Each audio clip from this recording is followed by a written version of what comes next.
मेघालय के राज्यपाल ब्रिगेडियर जी, मेघालय के मुख्यमंत्री संगमा जी, केंद्रीय मंत्रिपरिषद के मेरे सहयोगी श्री अमित भाई शाह, सर्बानंद सोनोवाल, किरण रिजिजू जी किशन रेड्डी जी, बीएल वर्मा जी, मणिपुर, मिजोरम, असम, अरुणाचल प्रदेश, त्रिपुरा और सिक्किम के सभी मुख्यमंत्रीगण और मेघालय के मेरे प्यारे भाइयों और बहनों, कोबले शिबोन, नमेंगमा। मेघालय प्रकृति और संस्कृति से समृद्ध प्रदेश है। ये समृद्धि आपके स्वागत सत्कार में भी झलकती है। आज एक बार फिर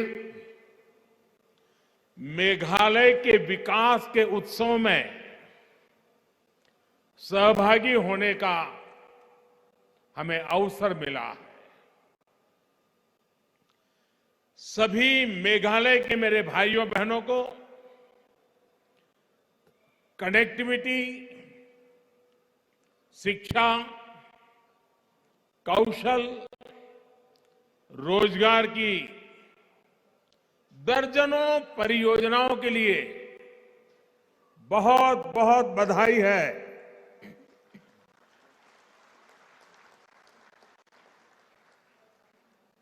भाइयों और बहनों, ये संयोग ही है कि आज जब फुटबॉल वर्ल्ड कप का फाइनल हो रहा है, तब मैं यहां फुटबॉल के मैदान में ही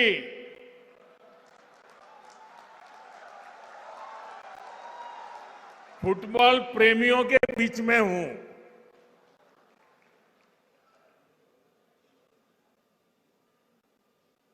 उस तरफ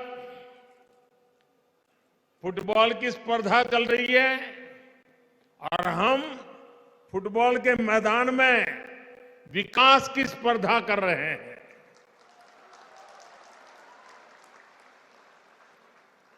मुझे एहसास है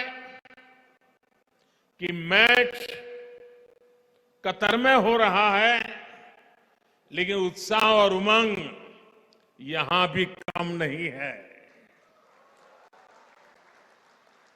और साथियों, जब फुटबॉल के मैदान में हूं और फुटबॉल फीवर चारों तरफ है, तो क्यों ना हम फुटबॉल की परिभाषा में ही बात करें, फुटबॉल का ही उदाहरण देके बात करें।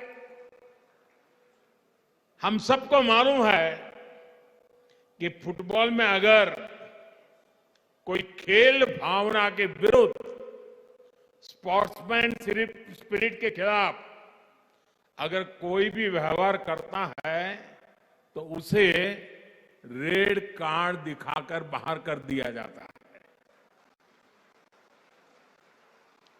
इसी तरह पिछले 8 वर्षों में हमने नॉर्थ ईस्ट के विकास से जुड़ी अनेक रुकावटों को रेड कार्ड दिखा दिया है। भ्रष्टाचार, भेदभाव, भाई भतीजावाद, हिंसा, प्रोजेक्टों को लटकाना भटकाना, वोट बैंक की राजनीति को बाहर करने के लिए हम ईमानदारी से प्रयास कर रहे हैं। लेकिन आप भी जानते हैं, देश भी जानता है, इन बुराइयों की, बीमारियों की जड़ें बहुत गहरी है। इसलिए हम सबको मिलकर के उसे हटा करके ही रहना है। हमें विकास के कार्यों को ज्यादा रफ्तार देने और ज्यादा प्रभावशाली बनाने में प्रयासों का अच्छा परिणाम भी नजर आ रहा है। यही नहीं, स्पोर्ट्स को लेकर भी केंद्र सरकार आज एक नई अप्रोच के साथ आगे बढ़ रही है। इसका लाभ नॉर्थ ईस्ट को हुआ है। नॉर्थ ईस्ट के मेरे नौजवानों को, हमारी बेटे बेटियों को हुआ है। देश की पहली स्पोर्ट्स यूनिवर्सिटी नॉर्थ ईस्ट में है। आज नॉर्थ ईस्ट में मल्टीपर्पज हॉल, फुटबॉल मैदान, एथलेटिक्स ट्रैक, ऐसे 90 प्रोजेक्ट्स पर काम चल रहा है। आज शिलांग से मैं ये कह सकता हूं कि आज भले ही हमारी नजर कतर में चल रहे खेल पर है, मैदान में विदेशी टीम है उन पर है, लेकिन मुझे मेरे देश की युवा शक्ति पर भरोसा है। इसलिए विश्वास से कह सकता हूं कि वो दिन दूर नहीं जब हम भारत में ऐसा ही उत्सव मनाएंगे और तिरंगे के लिए चीयर करेंगे। भाइयों और बहनों, विकास सिर्फ बजट, टेंडर, शिलान्यास, उद्घाटन, इन्हीं रिचुअल तक सीमित नहीं है। ये तो साल 2014 से पहले भी होता रहता था। फीते काटने वाले पहुंच जाते थे, नेताएं माला भी पहन लेते थे, जिंदाबाद के नारे भी लग जाते थे। तो फिर आज क्या बदला है? आज जो बदलाव आया है वो हमारे इरादे में आया है, हमारे संकल्पों में आया है, हमारी प्राथमिकताओं में आया है, हमारी कार्य संस्कृति में आया है। बदलाव प्रक्रिया और परिणाम में भी आया है। संकल्प आधुनिक इंफ्रास्ट्रक्चर, आधुनिक कनेक्टिविटी से विकसित भारत के निर्माण का है। इरादा भारत के हर क्षेत्र, हर वर्ग को तेज विकास के मिशन से जोड़ने का है। सबका प्रयास से भारत के विकास का है। प्राथमिकता अभाव को दूर करने की है, दूरियों को कम करने की है, कैपेसिटी बिल्डिंग की है, युवाओं को अधिक अवसर देने की है। कार्य संस्कृति में बदलाव यानी हर प्रोजेक्ट, हर प्रोग्राम समय सीमा के भीतर पूरा किया जाए। साथियों, जब हमने केंद्र सरकार की प्राथमिकताएं बदली, प्रायोरिटी बदली, तो पूरे देश में इसका पॉजिटिव असर भी दिख रहा है। इस वर्ष देश में 7 लाख करोड़ रुपए, ये आंकड़ा मेघालय के भाई बहन याद रखना, नॉर्थ ईस्ट के मेरे भाई बहन याद रखना, सिर्फ इंफ्रास्ट्रक्चर के लिए केंद्र सरकार 7 लाख करोड़ रुपया खर्च कर रही है, जबकि 8 वर्ष पहले ये खर्च 2 लाख करोड़ रुपए से भी कम था। यानी आजादी के 7 दशक बाद भी सिर्फ 2 लाख करोड़ रुपए तक पहुंचे और 8 वर्षों में लगभग 4 गुना क्षमता हमने बढ़ाई है। आज इंफ्रास्ट्रक्चर को लेकर अनेक राज्य भी, राज्यों के बीच में कंपटीशन हो रही है, स्पर्धा हो रही है, विकास की स्पर्धा हो रही है।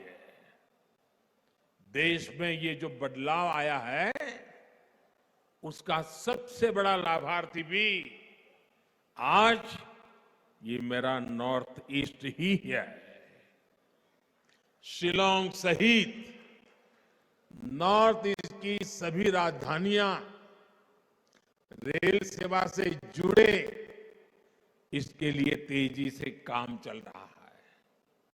साल 2014 से पहले जहां हर हफ्ते 900 उड़ानें ही संभव हो पाती थी, आज इनकी संख्या करीब 1900 तक पहुंच गई है। कभी 900 हुआ करती थी, अभी 1900 हुआ कर रही है। आज मेघालय में उड़ान योजना के तहत 16 रूट्स पर हवाई सेवा चल रही है।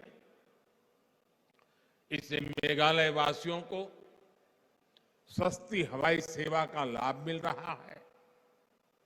बेहतर एयर कनेक्टिविटी से मेघालय और नॉर्थ ईस्ट के किसानों को भी लाभ हो रहा है। केंद्र सरकार की कृषि उड़ान योजना से यहां के फल सब्जी देश और विदेश के मार्केट तक आसानी से पहुंच पा रहे हैं।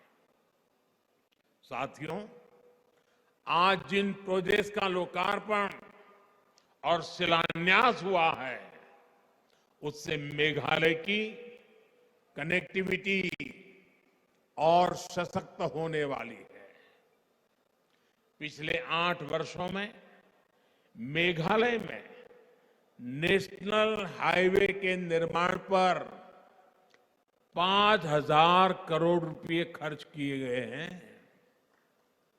पिछले 8 वर्षों में जितनी ग्रामीण सड़कें मेघालय में प्रधानमंत्री सड़क योजना के तहत बनी है, वह उससे पहले 20 वर्षों में बनी सड़कों से 7 गुना ज्यादा है।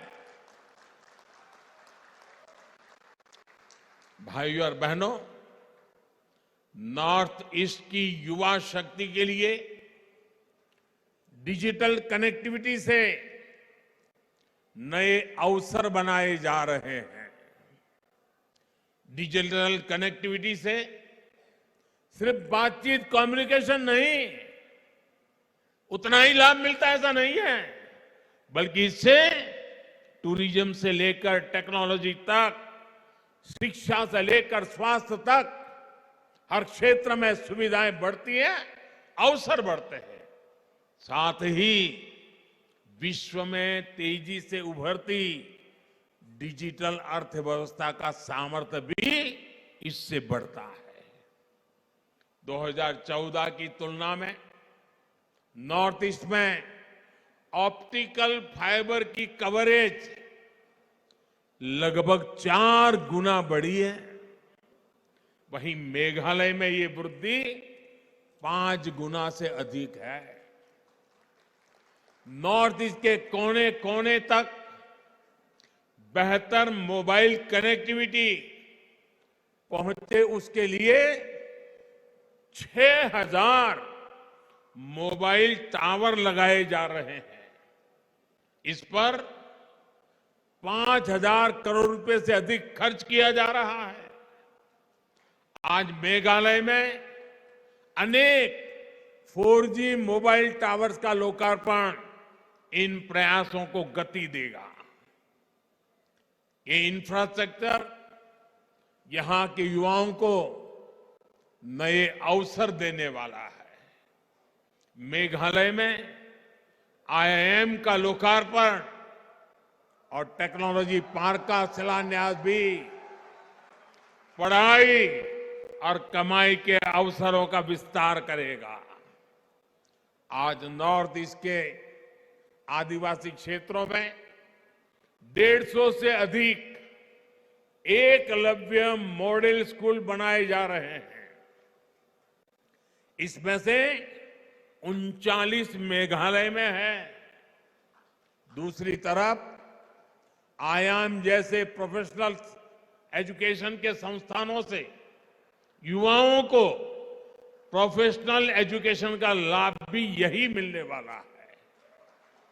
भाइयों और बहनों, नॉर्थ ईस्ट के विकास के लिए भाजपा की NDA की सरकार पूरी ईमानदारी से काम कर रही है।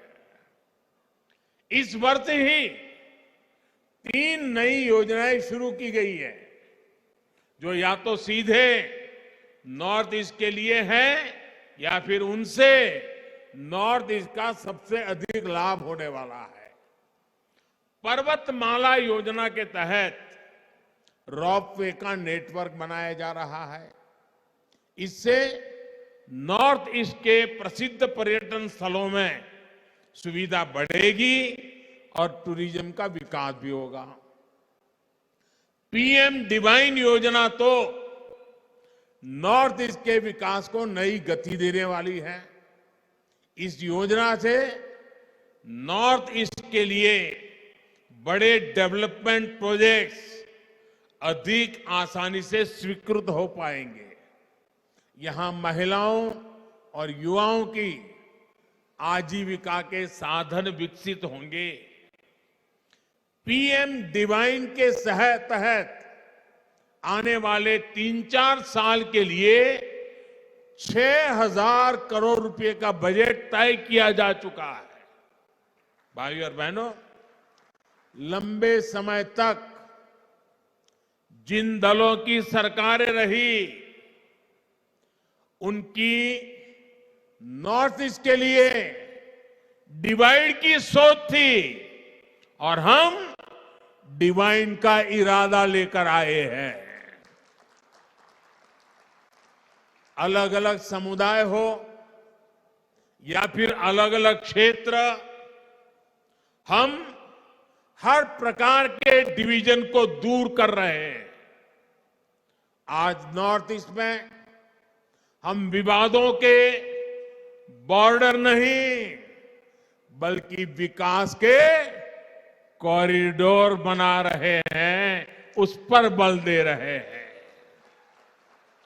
बीते 8 वर्षों में अनेक संगठनों ने हिंसा का रास्ता छोड़ा है, स्थायी शांति की राह पकड़ी है। नॉर्थ ईस्ट में आस्था की आवश्यकता ना पड़े, इसके लगातार राज्य सरकारों के साथ मिलकर स्थितियों को सुधारा जा रहा है। यही नहीं, राज्यों के बीच सीमाओं को लेकर भी दशकों से जो विवाद चल रहे थे, उनको सुलझाया जा रहा है। साथियों, हमारे लिए नॉर्थ ईस्ट, हमारे बॉर्डर एरिया आखिरी छोर नहीं, बल्कि सुरक्षा और समृद्धि के गेटवे है। राष्ट्र की रक्षा भी यहीं से सुनिश्चित होती है और दूसरे देशों से व्यापार कारोबार भी यहीं से होता है।